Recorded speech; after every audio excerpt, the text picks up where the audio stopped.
everybody. My name is Nicole Snow. I am Jamie Snow's daughter. When I was about 5 years old, my father was wrongfully convicted of murder.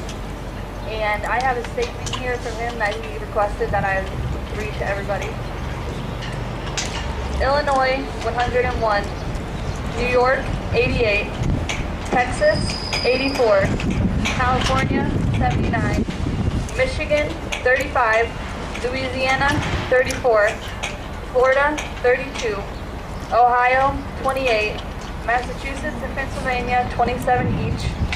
Virginia and Washington, 25 apiece. New York, 25. Missouri and Wisconsin, 21. Alabama, 16. Georgia and Oklahoma, 15 each. Mississippi, 13. Arizona, Indiana, and Maryland, 11 apiece. New Jersey, 10. Tennessee, 8. Connecticut, District of Columbia, and Oregon, 7 each.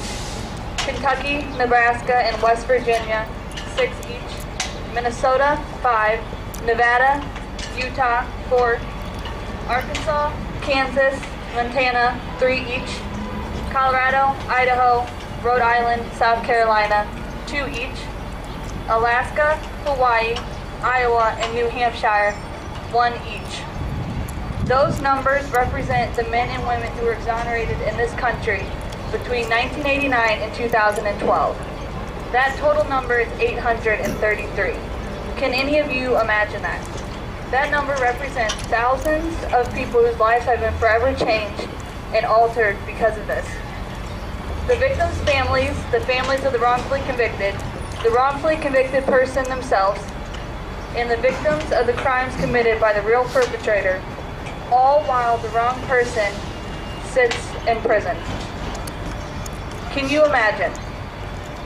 I can imagine, and so can my daughter Nicole, who is reading this to you, as well as the rest of my kids and family. Sadly, we are not alone.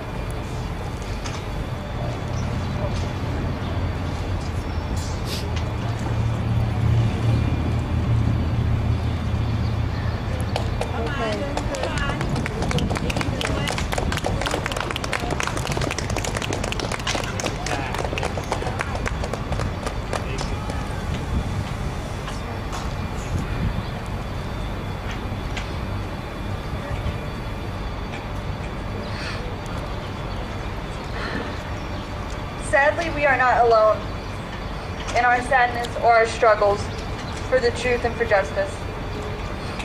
Our system is broken. I don't believe it's beyond repair, but it's broken all the same. The only people who can truly fix this system are those who are in charge of it. The judges, the state's attorneys, the police, and the detectives. They're the ones who have come to believe that 833 is an unacceptable number. It has to be justice and not politics that controls our justice system. Yes. Today is both happy and sad for me. Sad that a rally like this even has to take place in our country, and that I am the reason for it. But I'm happy that I have so many people in my life outside of this prison that believe in me, and more importantly, believe in my innocence. I want to thank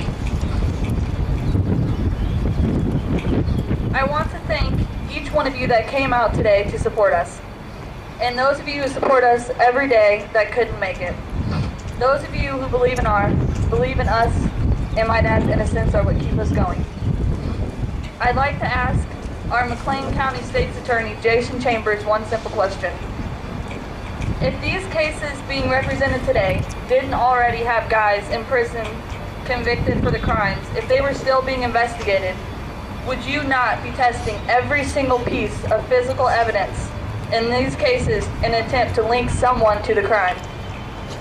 Wouldn't you be testing every fingerprint, every drop of blood, every bullet casing, every piece of clothing for touch DNA? I have to believe that if you're truly trying to protect your community and the people who elected you, your answer would be resounding hell yes.